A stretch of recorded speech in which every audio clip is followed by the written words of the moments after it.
Welcome to Private Asset Management's Week in Review. Today is Friday morning, November 11th. I'm Dillon Hakes. And I'm David Allen. Good morning, Dillon. Good morning, David. David, we've had a very eventful week for markets. We've had a very eventful week for economic news. We had a CPI report that we got this week. What did we learn from the report?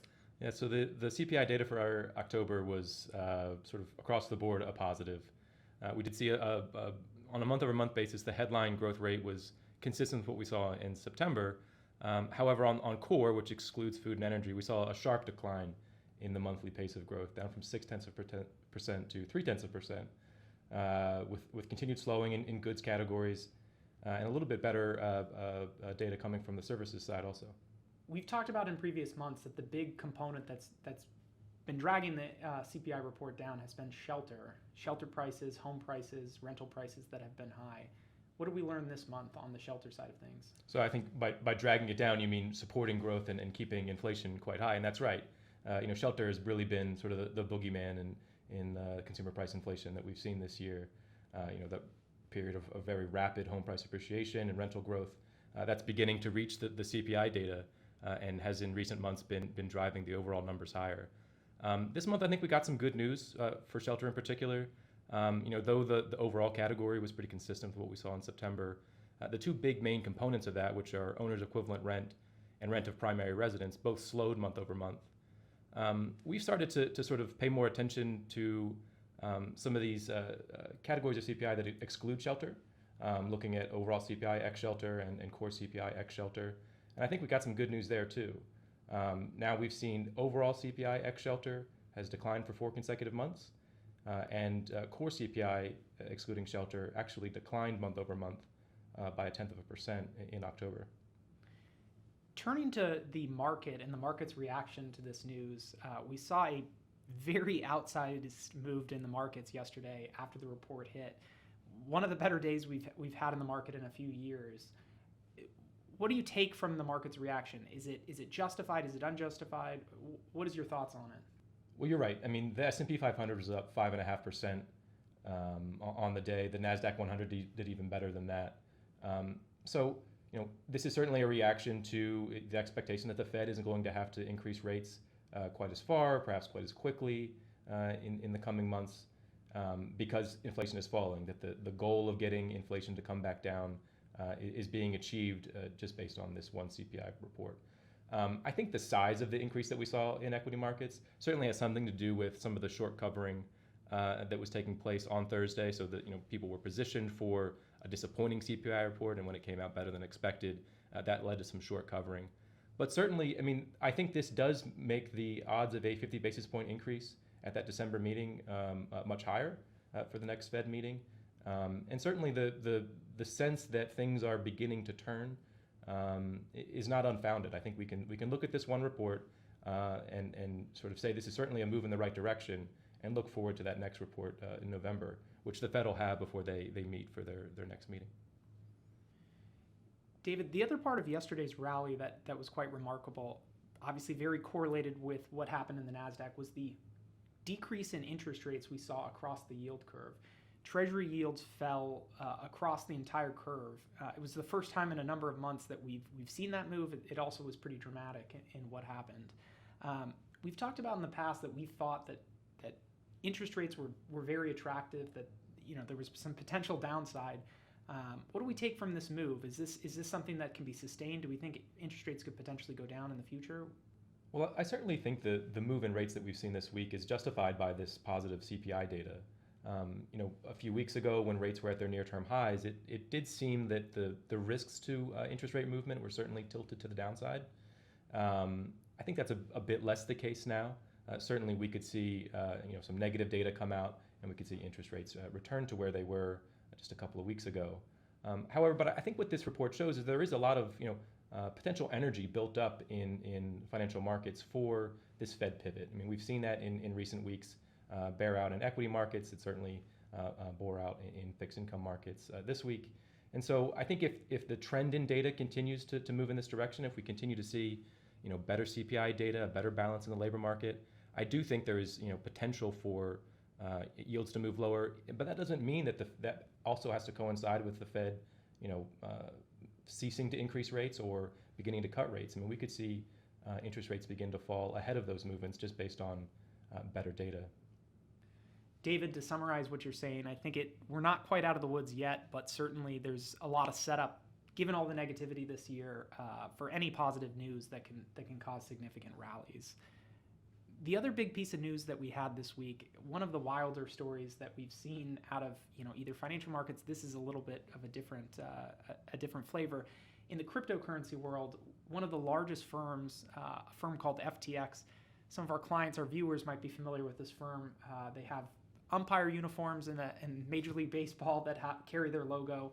The stadium football stadium down in Miami is named after this firm. It's a very, very large firm out there, headed by one of the faces of the cryptocurrency world, a gentleman by the name of Sam Bankman-Fried. This firm went from very large status to suffering a liquidity crisis in almost overnight.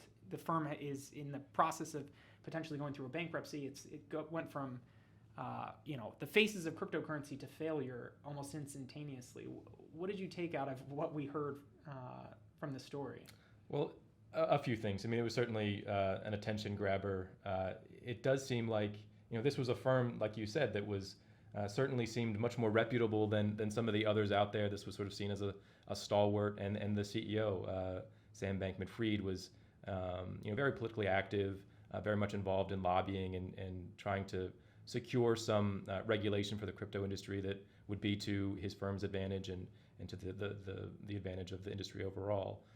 And so that it seems that there was some excessive risk-taking even in this firm, I think does set back the crypto industry quite a ways in terms of the regulations that they will eventually be facing here in the U.S. One of the things that's been talked about with cryptocurrency is this, or what they've been trying to achieve is confidence with everyday consumers, and they haven't yet achieved that. It's largely seen as a wildly speculative asset. Just given all the volatility and the wild price swings, it's not, it hasn't lent itself to everyday use at this point. Is such a large, reputable firm failing overnight going to set them back pretty significantly from confidence of average people and their confidence in cryptocurrency becoming a household item or household usage? Yeah, absolutely. I mean, these are the sort of stories that for everyday people out there that are considering cryptocurrency and trying to understand what it is. These are the sort of stories, these collapses where people who had their accounts listed, had their cryptocurrency on this platform that may struggle to get that money back. I mean, these are the sort of stories that don't inspire confidence and certainly are going to drive people away from this cryptocurrency space and potentially back towards traditional finance. So the last question I have about this is, and we had talked about cryptocurrency a few months ago when it was going through some struggles and some more risky ventures in the cryptocurrency space had failed.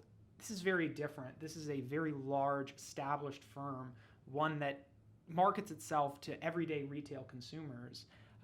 Is there the potential for fallout, for contagion to the traditional financial markets? This does feel a little bit different. Well, that was certainly our biggest concern when this story came out. Is this going to have an impact on the traditional banking sector, venture capital, or private equity, which are certainly part of the traditional financial system here in the U.S. I do think that there is a greater risk of that happening with this FTX case than it was with some of the more speculative organizations earlier this year, just because of their position in crypto overall. They were certainly someone that was seen as reliable, not taking these excessive risks, and someone that traditional financial organizations were pretty comfortable getting into business with. So we've already seen in some cases, some large venture capital firms have written down their investments in FTX and FTX US. It's a US subsidiary. I think there's probably some other organizations that are going to be following suit in the coming weeks. And so it does look like there's a bit of a spread, nothing to be overly alarmed about yet, but certainly we're going to keep our eye on this as it continues to develop and as the organization goes through its process of winding down. I think this is going to be something that's going to be very interesting to watch over the coming weeks and the coming months to see what is the effect. I don't think anybody knows currently, but it'll be a question of whether some of these other,